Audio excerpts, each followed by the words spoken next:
देख रहे हैं राष्ट्रवादी आवाज़ चुनावी यात्रा का सनसना चालू हो चुका है और आज हमारे साथ बड़ी विधानसभा के विधायक माननीय उमाशंकर अकेला जी खास बातचीत करने के लिए हैं।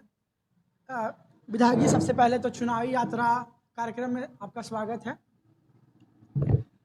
लोग जानना चाहता है कि आखिर उमाशंकर अकेला है कौन? उमाशंकर अकेला का जन्म कहाँ हुआ? उमाशंकर अकेला का राजनीतिक दरमियान कब चालू हुआ और कैसे चालू हुआ? सबसे पहले तो बधाई देता हूँ आपको कि आपने हमको इंटरव्यू लेने आए हैं और लोकसभा का चुनाव का आगाज हो चुका है। सिर्फ नोटिफिकेशन बाकी हैं। 1-2 दिन में नोटिफिकेशन हो जाएगा और पूरे देश में महापर्व की त्यौहार आने आ है। आज इस त्यौहार को आम जनता किस प्रकार से लेना चाहती है, ये त्यौहार बहुत महत्वपूर्ण त्यौहार है। मिटाने का, संविधान को बदलने का प्रयास किया जा रहा है और मेरा संदेश होगा पूरे देशवासियों को, झारखंड वासियों को कि ये साधारण चुनाव नहीं है। 2024 के लोकसभा का चुनाव संविधान बचाने का है। इसलिए तमाम झारखंड वासियों से आग्रह करेंगे कि संविधान बचाइए और नहीं तो पुनः यदि जो भारतीय जनता पार्टी की सरकार आई तो संविधान समाप्त कर दिया जाएगा, लोकतंत्र बहाल हो जाएगा। इसलिए ये साधारण चुनाव नहीं है। भाई, आपने बताया कि आपका जन्म कहाँ हुआ, किस गांव में हुआ। तो मेरा जन्म सुदूर इलाके जो भगर पंचायत है, भगर पंचायत के बगल में एक नौडिया झुरांग पंचायत है। गांव का नाम मचरक है, जहां मैंने पैदा लिया। और सुदूर इलाकों में जहां न सड़क थी, न बिजली था, न पानी की व्यवस्था थी, न चापाकल की व्यवस्था थी, न स्कूल की व्यवस्था थी। और जंगली इलाके में, सुदूर इलाके में विकास के किरण वहाँ तक नहीं पहुँच पाती थी। मेरा 56 में हमको जन्म हुआ और मेरे भाई साहब अपने नानी के गांव में, हम लोग के नानी के गांव में, जो स्कूल हमारे गांव में तो था नहीं, लेकिन मेरे भाई नानी के घर में रह कर के पढ़ाई उन्होंने मैट्रिक 58 में उन्होंने किया गया से, और तब हमको पढ़ाने का उन्होंने ही शुरुआत कराई। तो मेरा शिक्षा दिशा गांव में तो नहीं हो पाया। मैं अपनी बहन यहाँ रह करके, टनकुपा में मेरी बहन रहती थी, मैं लगातार 7-8 साल लगातार अपनी बहन के घर में शिक्षा ग्रहण मैंने किया। उसके बाद में हाई स्कूल फतेहपुर में हमने मैट्रिक पास किया। उसके बाद में मगध यूनिवर्सिटी तक सफ़र तय किया, गया कॉलेज से बीए किया, यूनिवर्सिटी में मैं फिलोसफी से एमए किया। उसके बाद में जब हमारी पढ़ाई समाप्त हो गई, पुनः मैं अपने गांव लौट आया। तो हमारी मंशा हमेशा रही है कि समाज सेवा करें, लेकिन परिवार के दबाव में आकर के लोगों ने कहा कि भाई नौकरी तो नहीं करना चाहते हो, लेकिन तुम अब व्यापार करो। तो घर और गांव के दबाव में, परिवार के दबाव में मैं व्यापार में कदम रखा। अब व्यापार के कदम रखने के बाद में मैं अपने गांव से सीधे भलुआ आए। भलुआ में थोड़ा बहुत ठेकेदारी मैंने किया और 80-78 में वहाँ आने के बाद 78 में मैं चौपारण आ गया। चौपारण आने के बाद में आम जनता से मिलने लगे, व्यापार में कम, आम समाज सेवा में हमारी भावना इसलिए थी कि मैं 10वीं क्लास में जब था तो उस समय भगत सिंह के किताबें हमें पढ़ने का मौका मिला, चंद्रशेखर आज़ाद की किताबें के पढ़ने का मौका मिला, क्रांतिकारियों की किताब के पढ़ने की हमारा काफ़ी शौक़ था। उनके विचार को अपने ग्रहण करने का हम विचार रखते थे। इसी के दृष्टिकोण से मैंने तमाम क्रांतिकारियों की किताबों को पढ़ने का प्रयास किया और किया भी। उसके बाद में जब यहाँ आए तो हमारे पास किसी चीज़ की कमी नहीं थी। हमारे भाई साहब ने हमको व्यापार करने के लिए 4 ट्रक खरीद दिया था और हमारे पास 1975 से हमारे पास मोटरसाइकिल था। मैं अपने घर में किसान का, मजदूर किसान का बेटा था मैंने। कारण है कि मजदूर किसान उसी को कहा जाता है जो जिसके परिवार खेतों में काम करता हो, हल जोतता हो। तो मैं अपने परिवार में मजदूर किसान का बेटा था। मेरे पिताजी अनपढ़, भाई हमको पढ़ाया, मेरी माँ अनपढ़, पत्नी अनपढ़, भाभी अनपढ़, बहन अनपढ़, सब अनपढ़ थे, पर अनपढ़ थे। लेकिन मेरे भाई ने यानी कि 58 में, जब 56 में मेरा जन्म है, 58 में उन्होंने मैट्रिक पास किया, वो भी गया के सेंट्रल स्कूल से। तो उन्होंने कोशिश किया था कि हमको पढ़ाया इस मुकाम तक पहुंचाया।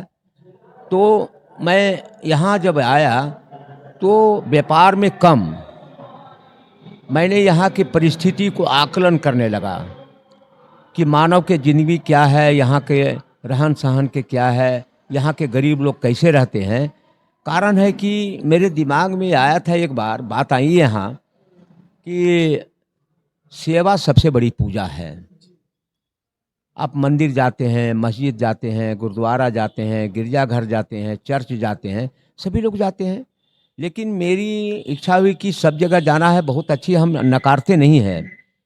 लेकिन उस मंदिर से मानव सेवा कम नहीं मंदिर है। तो मेरी भावना में आई कि भाई इस सेवा में हम लगें और लोगों को जागाने का काम करें, लोगों को राजनीति से जोड़ने का प्रयास मैंने किया, समाज सेवा में लोगों को जगाने का काम किया।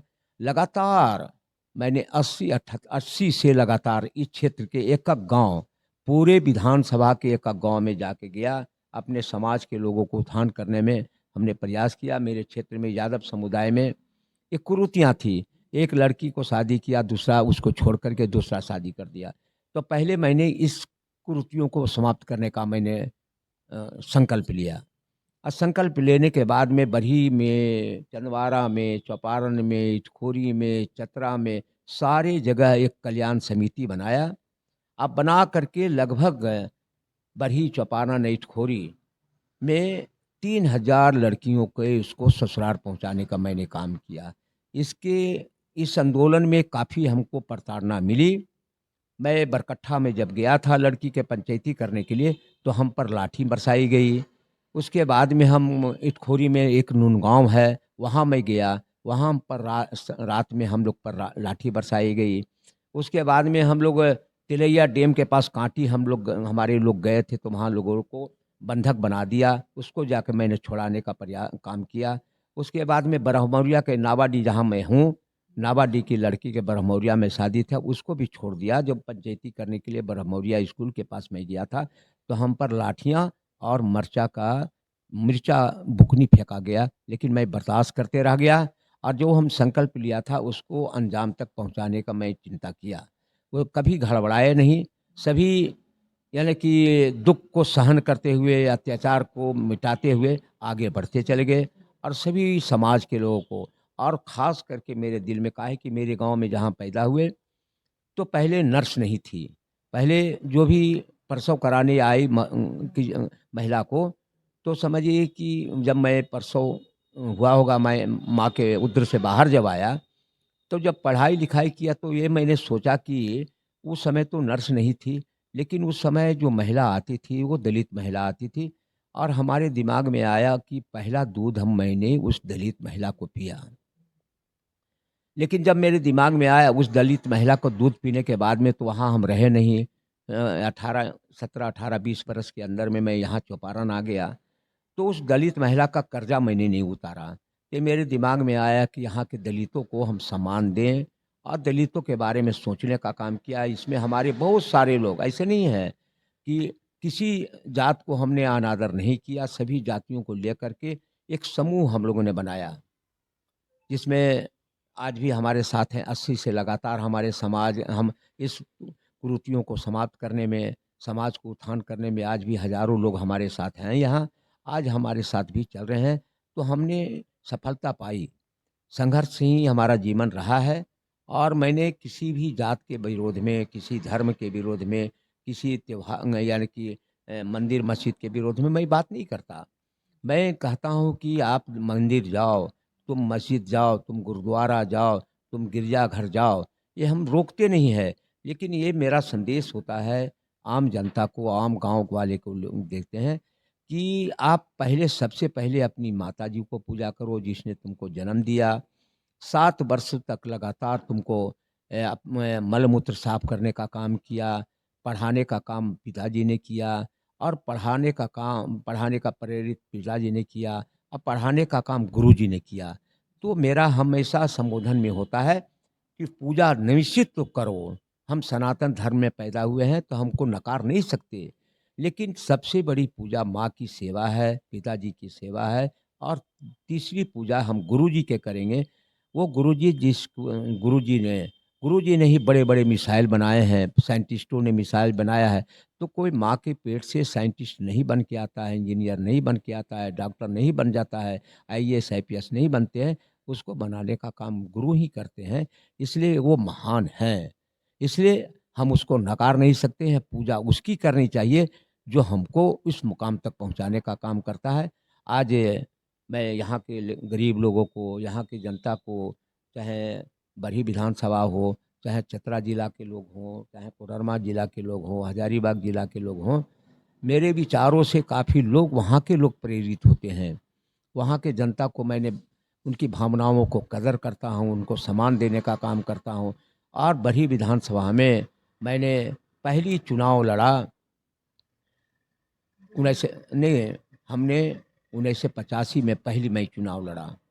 आप उस समय जगजीवन राम कांग्रेस था, और उस समय में तराजू छाप था। उस समय हमारे साथ बहुत छोटे-छोटे, जैसे यहाँ आज मनोज सिंह जी हैं, ये सारे लोग छोटे-छोटे थे। बगल में बिगहा में सारे लोगों ने हमको, उस समय भी बच्चे लोग होने के बाद भी हमको, उस समय 10,000 में रिजल्ट हुआ था तो 7,500 हमको वोट निर्दलीय मिला था। ये पहली बार मैंने चुनाव 85 में लड़ा। उसके बाद में मैंने निरंतर आम जनता से मिलने का प्रयास करने लगा, दलितों के घर में जाने का काम करने लगा, उनके शादी विवाह में भाग लेने का काम किया। उसके दुख घड़ी में हम जा कर के उसको सांत्वना देने का काम किया, उसके विपत्ति के समय में खड़ा होने का काम किया। ब्लॉक में यदि जो कोई काम है तो उसको जाके कराने का प्रयास मैंने किया, थाने में जाने का काम किया। लगातार मैं 85 से 80 से शुरू किया था, ज़्यादा ये कुरीतियों का समाप्त करने के लिए, लेकिन 85 से आम लोगों के तक पहुंचने का प्रयास शुरू किया। 90 में मैंने किसी कारणवश मैंने चुनाव छोड़ दिया, जिससे हमको 15 बरस वनवास हुआ। और यहाँ की जनता ने कहा कि नहीं, चुनाव लड़िए, लेकिन मेरी भूल के कारण से मैंने 90 का चुनाव नहीं लड़ा, जिसके कारण से माफिया लोग चुनाव जीत गए। माफिया चुनाव जीत गया, लेकिन यहाँ माफिया तो चुनाव जीत गया, और माफिया के चुनाव जीतने के बाद में हमको बड़ी विधानसभा में उन्होंने इस प्रकार से आम जनता पर कहर बरसाया, जिसको आज़ादी दिलाने के लिए मुझे 15 बरस लगे। 15 बरस मुझे बदमाश में गया, लेकिन यहाँ के जो हमारे लोग हैं, जो हमारे साथ 80 में थे, लगातार उन्होंने अपने संघर्ष के बदौलत, अपने क्रियाकलाप के अनुसार हमको सहयोग करते रह गए। 95 में लड़े, 16-17 हज़ार वोट आया, हार गया। 90 2000 में लड़े, 3800 वोट आया, हम हार गए। लेकिन मैंने कभी पीछे मुड़ के नहीं देखा, और मैं चाहूँगा कि तमाम देश के नौजवान, चाहे झारखंड के नौजवान, बड़ी विधानसभा के नौजवान, जो संकल्प लेते हो आगे बढ़ने का, तो कभी पीछे मुड़ के देखने का प्रयास नहीं करोगे, तुम निश्चित तौर पे सफलता तुम्हारे कदम चूमेगी, ये मुझे पूर्ण विश्वास था। इसी विश्वास के साथ मैंने आम जनता को भगवान के रूप में मानने लगा, यहाँ के माता बहनों को अपनी माँ बहन बनाया, अपने गरीबों लोगों को अपना दोस्त बनाया। उन दोस्तों के सहारे, चाहे किसी जात का हो, किसी धर्म के, हमको उससे मतलब नहीं है। हम मानव सेवा की बात करते हैं, हम गरीब की सेवा की बात करते हैं, और उसके दुख दर्द में भाग लेते हैं। इसलिए मैंने इस विषय पर नहीं जाता हूँ। और उन्होंने सहयोग हमको किया। 15 बरस बनवा 2005 में लड़े, 50,000 मत लेके हम दूसरे स्थान पर आए। तो हम 2009 में हमने विधायक बना। 2009 में विधायक बनने के बाद हमने पूरे क्षेत्र का मुआयना, तो आज से 25-30 बरस से 40 बरस से घूम रहे थे, कहीं सड़कों का निर्माण नहीं था। 15 बरस रहने वाला विधायक एक भी गांव में सड़क नहीं बनाया, एक भी चापाकल नहीं लगाने का काम किया, गरीबों को मदद करने का काम नहीं किया। हमेशा वो शोषण और दोहन करने का काम किया, धमकी देने का काम किया। और यहाँ के लोग इतने सहम गए थे कि ये सहम जाने के बाद हमारे साथ जुड़ते चले गए। उन लोगों को, दर्द को मैं समझने का काम किया, और समझने के बाद में 2009 के हम चुनाव नहीं जीते, बरही विधानसभा की जनता ने चुनाव जीती है। इसलिए मैं पहली बार चुनाव बनने के बाद उन लोगों को बधाई दिए। तो भी 2014 में फिर मैं चुनाव हार गया, लेकिन फिर भी हमने मुंह मोड़ के नहीं देखा। निरंतर इन तमाम साथियों के साथ, कार्यकर्ता नहीं, साथियों के साथ, जो परिवार के रूप में हमारे साथ रहते हैं, और हमको सहयोग करते रहे हैं। तो फिर 2019 में आप जान रहे हैं कि भारतीय जनता पार्टी के लोगों ने हमारे साथ गद्दारी किया। गद्दार और भारतीय जनता पार्टी की विचारधारा, उनके नीति हमको अच्छी नहीं लगती थी। हमको अच्छी नहीं लगती थी, कारण है कि मैं लोहिया के अनुयायी हूँ, कर्पूरी ठाकुर के अनुयायी हूँ और शहीदों का अनुयायी हूँ। भगत सिंह, चंद्रशेखर आज़ाद, अशफाक उल्लाह, राजगुरु सुखदेव, सोहन सिंह भकना, करतार सिंह सराभा, कर्पूरी ठाकुर, जगदेव बाबू, सावित्रीबाई फुले, दुर्गा भाभी, ये सारे लोगों को मैं अनुयायी हूँ। जितने भी 7,32,000 लोगों ने शहादत दिया देश के आज़ादी, उसके अनुयायी होने के कारण हम क्यों, उनका विचारधारा हमको अच्छा नहीं लगा। मैं वहाँ रह करके भी मैं समाजवादी विचारधारा को अपने पटल पर रखने का प्रयास मैं करता था। एक बार माननीय मुख्यमंत्री अर्जुन मुंडा जी थे, तो बैठक में ही उन्होंने बोला कि विपक्ष की ज़रूरत नहीं है, विपक्ष में तो हमारे ही लोग बैठे हुए हैं और विपक्ष का काम है आईना दिखाना। तो अकेला जी को मैं बधाई देता हूँ कि विपक्ष की भूमिका निभाते हैं हमारे अकेला जी, और हमको आईना दिखाने का काम करते हैं, जिससे हम जो गरीब के काम अधूरे पड़े हैं उसको काम करने का हमको मौका मिलता है। तो मैं बधाई देता हूँ अर्जुन मुंडा जी के, हमारी बातों को गंभीरता से सुनते थे और गरीब लोगों को मदद करने में हमको सहयोग करते थे मुंडा जी। लेकिन फिर भी 2014 में हम को टिकट दिया भारतीय जनता पार्टी ने, लेकिन हमारे ही लोगों ने कुछ हमारे साथ गद्दारी किया, जिससे हार गए हम चुनाव। उसके बाद में 2019 के चुनाव में हमको भारतीय जनता पार्टी ने, देखिए उसके नीति और नियत में कितना खोट है। एक तो हराने का प्रयास किया 14 में, और उसके बाद 2019 में हमको टिकट काट दिया। और टिकट काटने के बाद में जो माफिया था, यहाँ कोयला के व्यवसायी था, दादागिरी करता था, लोगों को डराता था, केस में फंसाने का काम करता था, विकास के कोसों दूर इस विधानसभा को पहुंचा देने का काम किया। कभी सड़क के बारे में नहीं सोचा, गरीबों के बारे में नहीं सोचा, कभी आंदोलन करने का प्रयास मैं नहीं किया। आज विधायक मैं हूँ, उसके बाद भी मैं जा करके धरने पर बैठ जाता हूँ कि आंदोलन के सिवा कोई रास्ता नहीं है। और आंदोलन से मैं पैदा हुआ हूँ, 1974 में मैंने आंदोलन में पैदा हुआ, और आज मैं फिर हम लोगों ने 2019 में हम भारतीय जनता पार्टी को त्याग करके कांग्रेस पार्टी ने हमको अपनाया। मैं जो विपत्ति के समय में हमको सहयोग करता है वही मेरे लिए भगवान होता है और सभी के लिए भगवान होता है। हमको टिकट दिया और जो माफिया था उन्होंने बीजेपी का टिकट लिया। आज जिस कांग्रेस पार्टी ने उसको 6 बार 4 बार तो 6 बार विधानसभा का टिकट दिया, 2 बार लोकसभा का दिया, 1 बार चतरा दिया, 1 बार कोडरमा दिया, लेकिन वो आदमी इतना गद्दार निकला पार्टी के प्रति कि 1 मिनट में स्वार्थ के भावना से कि भारतीय जनता पार्टी से पुनः हम विधायक बन जाएंगे। लेकिन यहाँ की जनता ने कहा कि अब तुम्हारा समय समाप्त हो गया है, अब तुम कब्र में जाओ, हम तुमको दफन करने के लिए तैयार हैं। भी 2024-19 में और उनके कार्यक्रम में माननीय प्रधानमंत्री जी, हमारे मोदी जी आगमन हुआ था बरही में। उसके बाद भी यहाँ के गरीब जनता, मजदूर, किसान, हमारे सहयोगी साथी लोग अपने विधायक बन करके चुनाव लड़ रहे थे और 13,000 मत से भारतीय जनता पार्टी को हराने का प्रयास किया। इसके लिए पूरे विधानसभा के जो हमारे साथी लोग हैं, गरीब लोग हैं, उनको बधाई देता हूँ। आज उस समय सड़कों का जाल बिछाया, ट्रांसफार्मर देने का काम किया, चापल दल देने का काम किया। मानो 1 से 25 सड़कों का निर्माण कराया था उस समय। 4,500 ट्रांसफार्मर नए हमने दिया था, 6,000 तक का चापाकल लगाने का काम किया। तब आज मैं बता रहा हूँ कि पूरे क्षेत्र में जो हमने सड़क बनाया था, आज तक उन्होंने एक भी सड़क का जो टूटा-फूटा था पूर्व विधायक नहीं किया। आज आप देखिए कि पूरे इलाका में काम चल रहा है। कल मैंने 23 भवन का, किचन सेट का हमने कल ऑनलाइन, हमारे पास समय नहीं होने के कारण कल आप लोग भी गए थे मेरे शिलान्यास में, तो मैंने उसको किया। फिर ये अथी में ब्लॉक में भवन का निर्माण किया पदाधिकारियों का रहने के लिए। आज मुझे 10 बजे से लेकर के 5 बजे तक लगभग 7 रोड का शिलान्यास मुझे करना है। तो ये मेरा राजनीतिक सफ़र है और मैं इस सफ़र को बाखूबी मैं बधाई देता हूँ यहाँ के हमारे अब साथियों को, जिन्होंने इस सफ़र में